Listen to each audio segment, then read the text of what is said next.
Hey everyone, my name is Josh, and I'm one of the pastors at RidgePoint Community Church, part of the Fearless family of churches.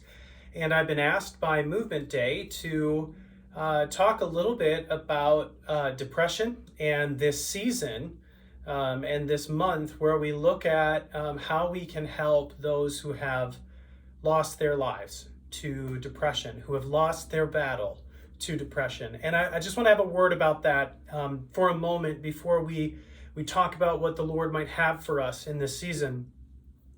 And that is a request. I think we need to stop referring to people who have lost their battle with depression in terms of people committing suicide.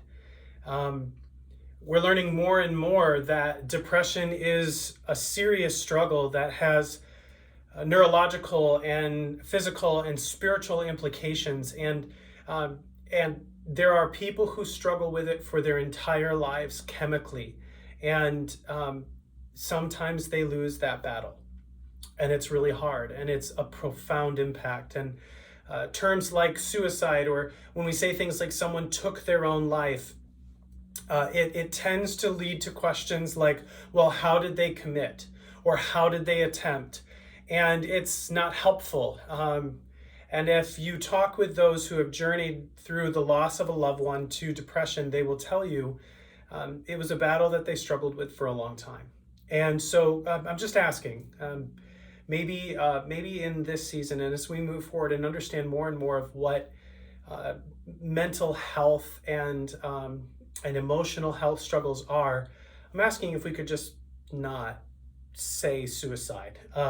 Just in general, I think as my work as a pastor and as a counselor has influenced and shaped me, I think that would be helpful.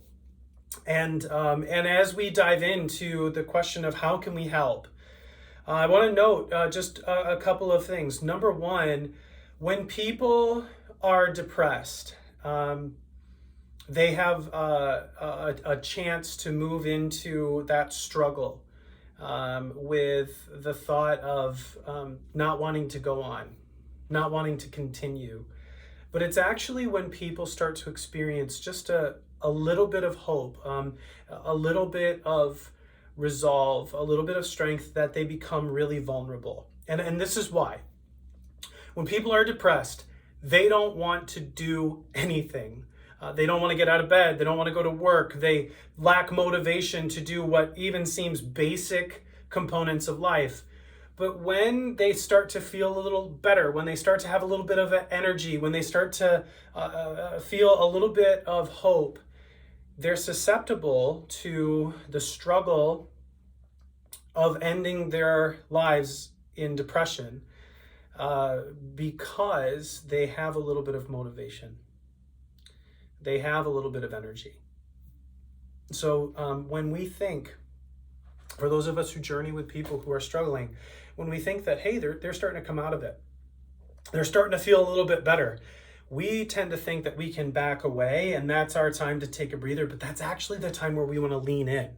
That's actually the time that we want to engage more. We want to be more present. We want to make sure that we're talking to them on a regular basis. We want to make sure that we're helping them on a regular basis, because in that season of just a little bit of hope, they get some energy. And that's when they start to ideate. That's when they start to move forward on their plans. That's when they start to make things move in a direction that could be harmful to them.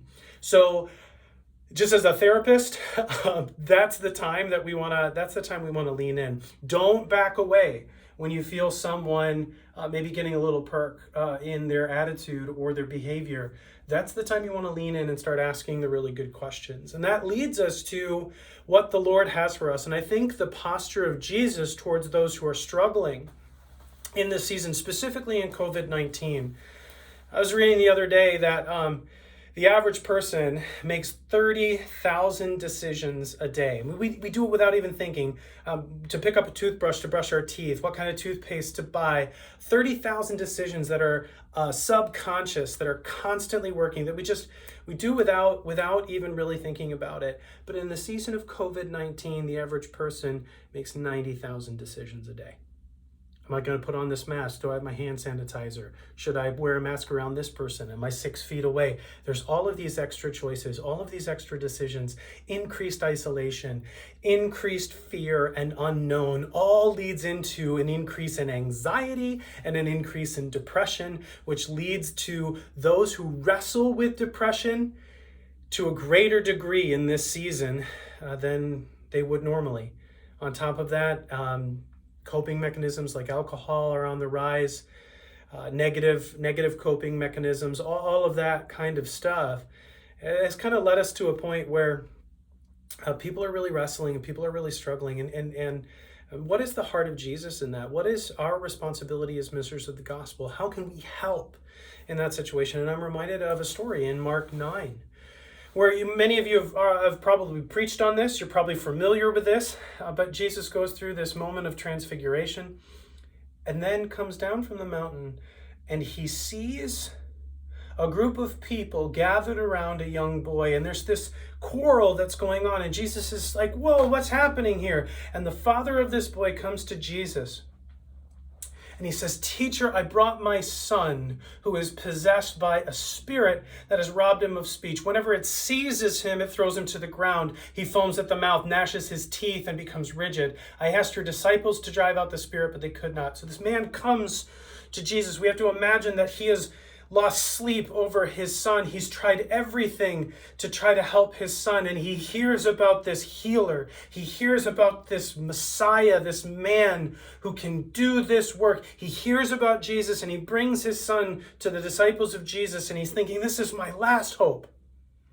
And they can't do it. And he's tired. And he's afraid. And he's struggling with the unknown. And he's lost hope. And he says to Jesus, "You're my last hope. I don't know where else to go." And this is what Jesus says. In Mark 9:21, he says, "How long has he been like this? How long?" I want to draw us into those two words that Jesus says. How long? And we know that Jesus knows how long. We know that Jesus knows everything. The point of this is that Jesus wants the man to know that he cares.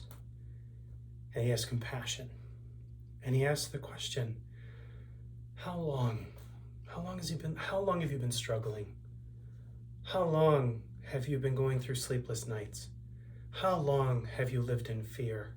How long have you wrestled with the unknown? How long have you worried, will this fall be his last fall? How long? And I think that's the question that we can sit with and we can ask those who are struggling. If we truly want to minister to them, to sit and listen and ask the question, how long? How long has it been like this?